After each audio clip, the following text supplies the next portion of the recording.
சரபேஸ்வரனே போற்றி. ஓம் பக்ஷிராஜனே போற்றி.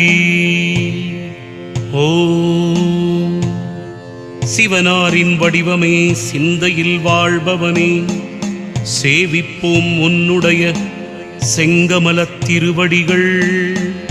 சரபேஷன் என்னும் திருநாமத்தை உடையவனே, சரணடைந்தோம் உன்னுடைய சன்னதியில் பணிவுடனே.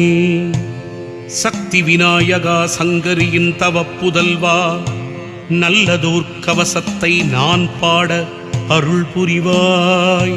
உள்ள தூய்மையுடன் உனை வணங்கித் தொடங்குகின்றேன். அடியவனாம் என் குலத்தை அரவணைத்தே காத்திடுவாய்.